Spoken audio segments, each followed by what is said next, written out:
မင်္ဂလာပါခင်ဗျာ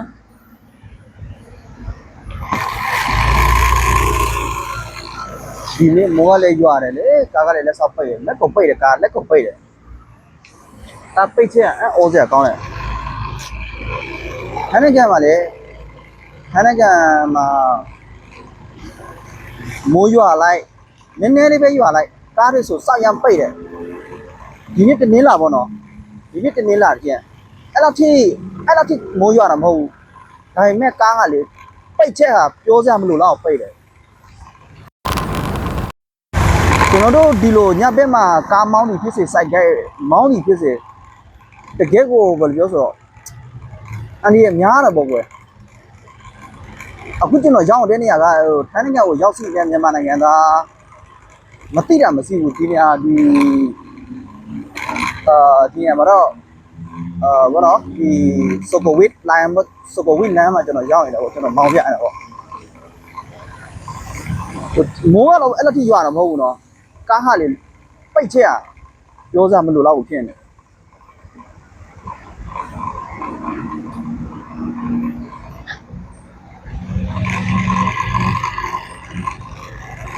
ထိုင်းနိုင်ငံမှာဆိုကျွန်တော်သူတလေပြောစမလို့ပါဘူးထိုင်းနိုင်ငံမှာဆိုရင်များပြည်သားတွေကစံနဲ့ချီပေါ်တယ်ဆိုတော့သူတလေစိမ့်လို့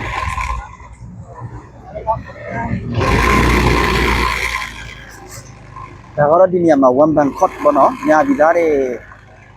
အလတ်ဓာတ်ပုံတွေလာရိုက်တဲ့ရုပ်ရှင်ရိုက်တဲ့နေရာမှာလာရိုက်တဲ့နေရာပေါ့နော်ဒီကုတ်တိုင်းတွေမှာဆိုရင်များပြည်သားတွေဆိုရင်အများကြီးလို့တယ်တို့ထိုင်းနိုင်ငံမှာဆိုရင်များပြည်သားတွေတန်းနေချီစီရောခုကျွန်တော်ရဲ့ဗီဒီယိုဖိုင်ကတော့ဘယ်လိုပြောသိပြီးတော့ကြည့်လို့မရှိမှာမဟုတ်ပါဘူးဒါပေမဲ့အတန်းနဲ့ဆိုတော့ကျွန်တော်စူးစမ်းပေးတယ်ပေါ့နော်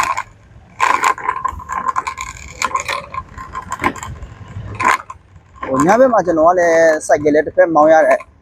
ဟိုကားကိုလည်းတတိထားရတယ်ဆိုတော့နည်းနည်းလေးတော့မငြိမ်မသက်ဖြစ်နေတော့နော်အခုကျွန်တော်ပြမယ်နော်ဒါအခုကျွန်တော်ပြမယ်ဒါတဲ့အစိတ်အဒီမှာဆောက်လို့ရကားတွေအတော်လုံးများပြီးတက်ပိုးလူမျိုးတွေဖြစ်နေဒီမှာတော်လုံးများဒီကားတွေပဲပြည့်သွားကျွန်တော်ပြဆောက်လို့ရကားတွေတော်လုံးများဒီကားတွေပဲ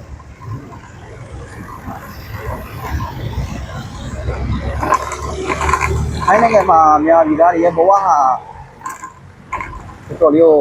ဒါကြည့်ပြီးဆောက်လို့ရကားတွေအတော်လုံးများဒီကားတက်ပဲဒီကား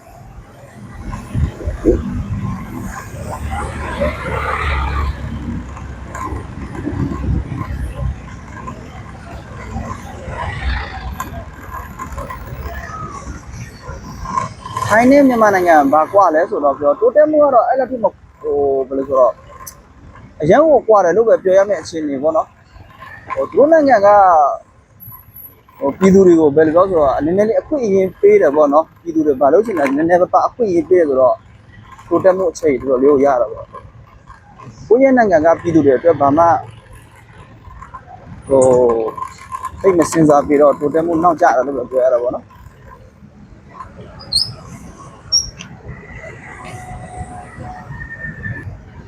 အခုကျွန်တော်ရောက်တဲ့နေရာကကျွန်တော်ရိုက်တက်ပြတာထိုင်းနိုင်ငံဝမ်ဘန်ကော့ဒီမှာဆောက်လို့ရကြတယ်အတော်လုံးများဒီတက်ပဲတယ်ကြာကြာဘဝဟိုမှာကားတယ်အများကြီးပြတာအဲ့ဒါဆောက်လို့ရကြတယ်အဲ့ဒါများဒီတက်ပဲတော့ဒီမှာလေဆက်ပါမယ်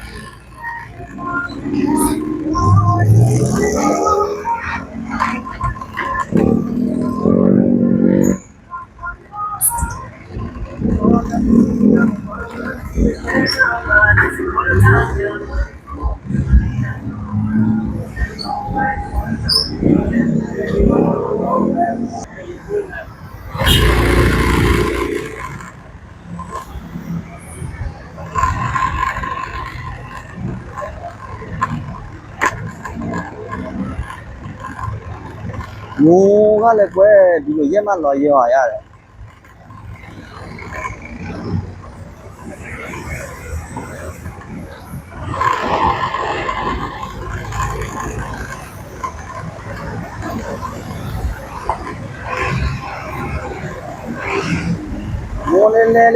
မိုးနည်းနည်းလေးရွာလိုက်တာနဲ့ထိုင်းနိုင်ငံကလည်း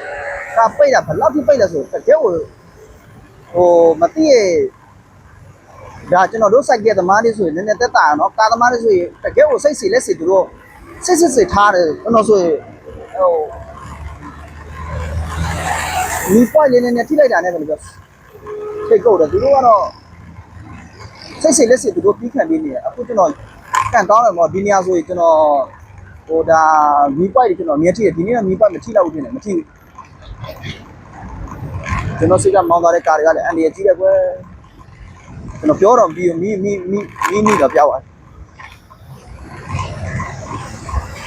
ကားမောင်းဆိုင်ကမောင်းရတယ်ဆိုကိုတစ်ခါလည်းတတိထားကြည့်ရတယ်ပေါ့နော်အန်ဒီဖြစ်မှလည်းကြောက်ရတယ်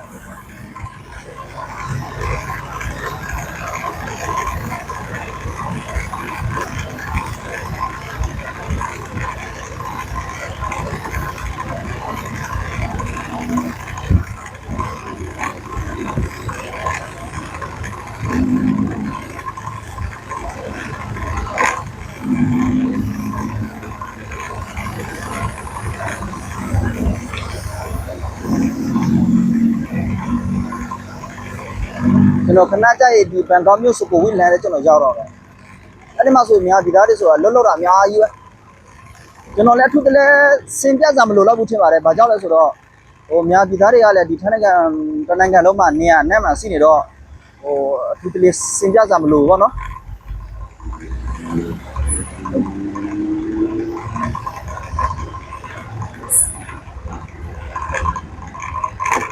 ထိုင်းနိုင်ငံမှာဆိုရင်များပြည်သားတွေဆိုတော်လေးကိုဘယ်လောက်ထိပေါ်လဲဆိုတော့တော်လေးကိုပေါ်တယ်လို့ပဲပြောရတာပေါ့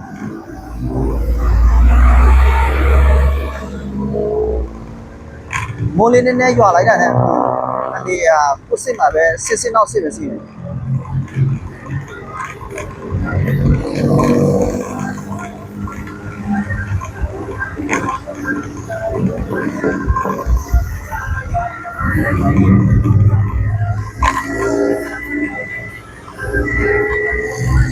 ခုကျွန်တော်ဖုန်းနဲ့ရိုက်ပြပြီးတော့ဖြစ်တဲ့တိုက်ပြီးတော့ညီလေးမရှိဘူးပေါ့နော်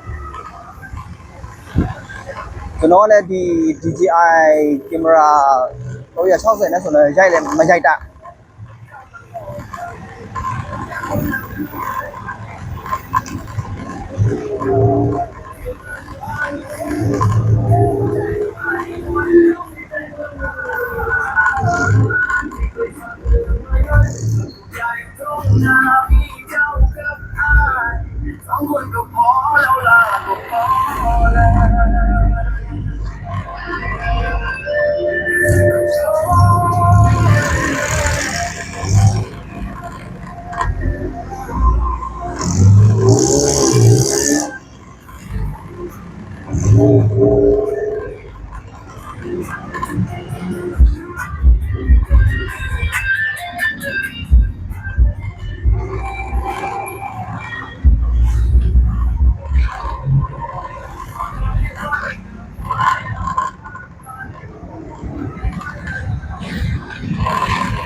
အနေအများနဲ့ညဆုံးမှာလို့ပြောတယ်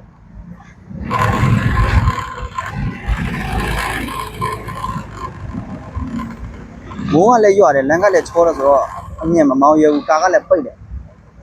ကားကဒီလမ်းမှာဆိုရင်ဒီစကိုဝိ22လမ်းမှာဆိုရင်22နဲ့24လမ်းအဝင်ပေါ့နော်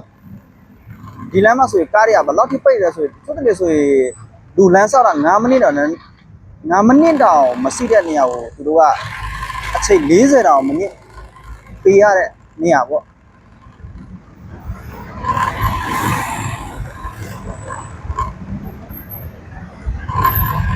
ဘာဖြစ်လဲဆိုတော့လမ်းစုံလမ်းကွာဖြစ်တဲ့အတွက်ဟိုတော်လေးကိုဘယ်လိုပြောဆိုတော့ကားပိတ်တယ်ပေါ့နော်အဝင်လည်းထွက်လည်းစီးတယ်အဝင်လည်းစီးတယ်အထွက်လည်းစီးတယ်ဆိုတော့ဘယ်လိုပြောပိတ်နေတယ်ဒီနာပဲလားပိတ်သေးကြတာပေါ့ကျွန်တော်လည်းဒီထဲမှာသူစင်ပြတ်စားမလို့တော့ပါဘူးတော့ဘာပြောလဲဆိုတော့ဟိုထိုင်းနိုင်ငံမှာဒီခုကင်လူငယ်တွေမရောက်တာမရှိဖြစ်တယ်ပေါ့နော်အနေနဲ့ရောက်နေကြတယ်ဆိုတော့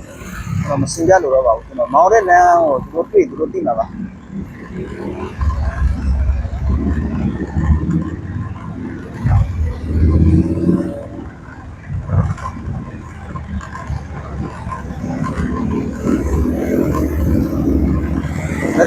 ဆိုကာဖိတ်တယ်ဆိုတော့မီအနီမထိဖို့အတွက်ပဲစားပေးရတော့ပေါ့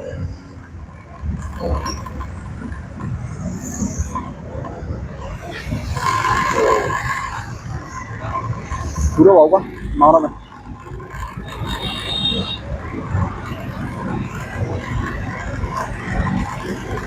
ဒီမှာလဲပွဲလန်းတဲ့ပြင်ရတဲ့စီတယ်ဒီဖလန်စီပေါ့နော်ဒီဒါ BC ဖလန်စီမှာဒီမှာပွဲလန်းတဲ့ပြင်နဲ့စီတယ်ပေါ့နော်အခုကျွန်တော်မောင်ပြနေတဲ့နေရာကဖလန်စီပေါ့နော်ကျွန်တော်မကြခင်ကျွန်တော်ရဲ့အခန်းလေးကျွန်တော်ပြန်ရောက်တော့ခန်းနိုင်ငံမှာဆိုရင်များပြည်သားတွေစီကန်စီနေမှာဆိုရင်လေတကယ်ကောင်းပါတယ်ကျွန်တော်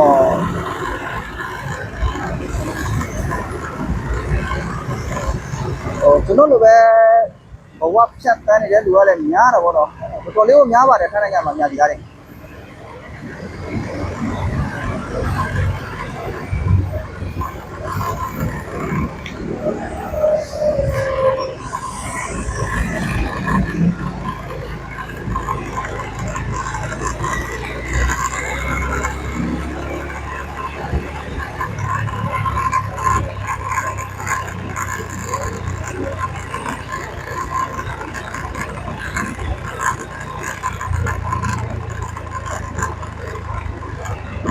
ခုကျွန်တော်ရဲ့နေတဲ့ခန်းတော့ရောက်ပြီတရက်အလုပ်သွားအလုပ်ပြန်လည်းပဲဘဝခီးရတန်တရားလဲတော့ဗောနော်ကျွန်တော်နေတဲ့ရက်ွက်ကပြောမှဆိုရင်အချိန်ခံလူဒန်းသားစင်သားရက်ွက်ဖြစ်တဲ့အတွက်အဲ့လိုထိကြီးကျယ်ခန်းနာမရှိဘူးဗောနော်အဲ့လိုပေါ့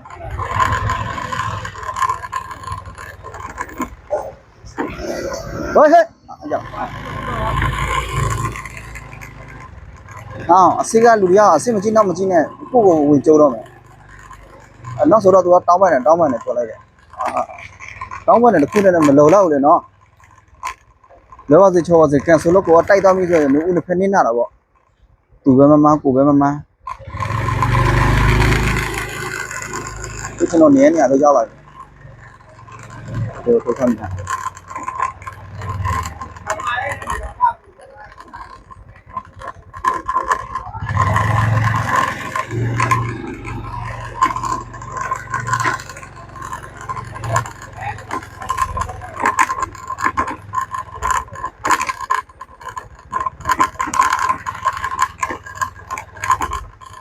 ကျွန်တော်နေတဲ့အခန်းတော့ရောက်ပါပြီဒီနေ့ကျွန်တော်